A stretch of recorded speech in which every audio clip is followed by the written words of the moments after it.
মৃত্যুর পর কি আবার জীবিত করা হবে? যখন মরে যাব, যখন গলে যাব, পচে যাব, মাটির সঙ্গে মিশে যাব, এরপর কি আবার জীবিত করা হবে?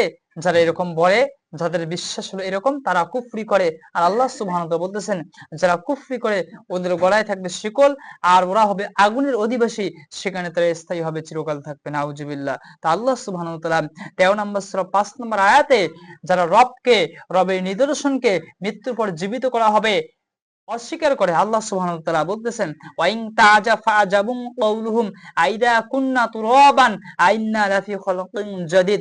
আল্লাহ সুবহানাহু ওয়া তাআলা বলতেছেন, আর যদি তুমি আশ্চর্য বোধ করো, তাহলে আশ্চর্যজনক হলো তাদের এই বক্তব্য। তারা কি বলে, আমরা যখন মাটি হয়ে যাব, তখন আবার কি আমাদেরকে নতুন করে সৃষ্টিতে পরিণত করা হবে? মরে যাব, গলে যাব, পচে যাব, মাটির সঙ্গে মিশে যাব, আবার কি জীবিত করা হবে? এরকম আমাদের মধ্যেও, আমাদের সমাজে, আমাদের মধ্যেও এরকম মানুষ আছে। আরে কবে মৃত্যু আসবে, মৃত্যুর পর কবরে রাখবে, ওখানে তো কেউ আর দেখবে না।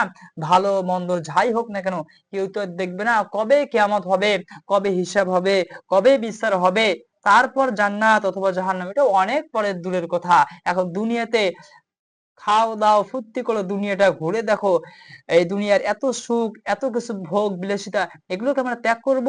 গান বাজনা, সুদ ঘুষ, নারীদের মধ্যে বেহায়া বেশ্যাপনা, কত আনন্দ মজা, এগুলোকে আমরা ছেড়ে দেব ওই আখিরাতের কথা, ওই মৃত্যুর পরের কথা? বর্তমান সমাজে একই রকম মানুষ পাওয়া যায়। এর জন্য তারা আল্লাহর ইবাদত করে না, এর জন্য তারা আল্লাহর আদেশগুলো মানে না, এর জন্য তারা আল্লাহর নিষেধগুলো মানে না, আল্লাহ যেগুলো আদেশ করেছেন সেগুলো মানে না, যেগুলো হারাম করেছেন, নিষেধ করেছেন, তারা নিষিদ্ধ কাজগুলি তারা করে। এই হলো বর্তমান আমাদের সমাজে এই উম্মার, এই জাতির হলো অবস্থা।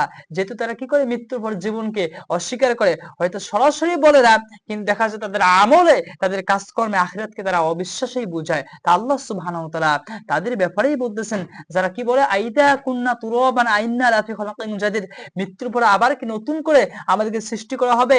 আল্লাহ সুবহানাহু ওয়া তাআলা বলতেছেন, উলাইকাল্লাযিনা কাফারু বিরাব্বিহিম, উহারাই তারাই রবের সঙ্গে কি করে, কুফরি করে। উলাইকাল আগলালু ফি আনাকিহিম, আল্লাহ সুবহানাহু ওয়া তাআলা বলতেছেন, তাদের গলার মধ্যে গলদেশের শৃঙ্খল থাকবে। উলাইকা আসহাবুন নার, উহারাই তাহারাই আগুনের অধিবাসী। হুম ফিহা খালিদুন, সেখানে তারা চিরস্থায়ী হবে, সেখানে তারা চিরকাল থাকবে। নাউজুবিল্লাহ। তাহলে যারা রবের সঙ্গে কুফরি করে, কুফরি কি, মৃত্যুর পর আবার জীবিত করা হবে আল্লাহ সুবহানাহু ওয়া তাআলা, যারা আখিরাতকে অবিশ্বাস করে, কিয়ামত দিনকে অস্বীকার করে, মৃত্যুর পর আবার জীবিত করা হবে এটাকে অস্বীকার করে, কিয়ামতের দিন আল্লাহ সুবহানাহু ওয়া তাআলা মিজান, ভালো মন্দ, দাড়ি-পাল্লা ওজন করবে, যাকে যারা অস্বীকার করবে, যারা কিয়ামতের দিন মৃত্যুর পর জীবিত করা হবে, কিয়ামতের দিন যাদের ঈমান থাকবে, আমল থাকবে, তারা জান্নাতে যাবে। আর যারা রবের সঙ্গে কুফরি করবে, শিরিক করবে, তাদেরকে জাহান্নামে দেওয়া হবে। এটাকে অস্বীকার করে যারা মনে করে মরি আর বাঁচি, দুনিয়ার জীবনই হলো প্রকৃত জীবন, দুনিয়ার জীবনই হলো আমাদের জীবন, মৃত্যুর পর জীবন বলতে কিছুই নাই। আসলে এটা হলো কালের প্রভাব ছাড়া আর কিছুই হয় না। এই মরি বাঁচি যা হয়, দুনিয়ার প্রাকৃতিক নিয়ম হইতেছে এটা, যে মৃত্যুর পর আবার কি আসবে। যারা এরকম মনে করে যে আসলে মৃত্যুর পর জীবন বলতে কিছুই নাই, মানুষ এইভাবে আসতেছে, এইভাবে আসতেই থাকবে, মরি বাঁচি এটাই হলো একমাত্র জীবন। নাউজুবিল্লাহ, আস্তাগফিরুল্লাহ। এজন্যই তারা আল্লাহ ইবাদত করে না, এজন্যই তারা আল্লাহর দাসত্ব করে না, এজন্যই তারা আল্লাহ তাআলার কি করে না, গোলামি করে না। তা আল্লাহ সুবহানাহু ওয়া তাআলা আপনি আমাদেরকে বাঁচার তৌফিক দান করেন, আপনাকে চেনার, আপনার ইবাদত করার, আপনার দাসত্ব করার আল্লাহ সুবহানাহু ওয়া তাআলা আমাদেরকে তৌফিক দান করেন। আল্লাহুম্মা আমিন।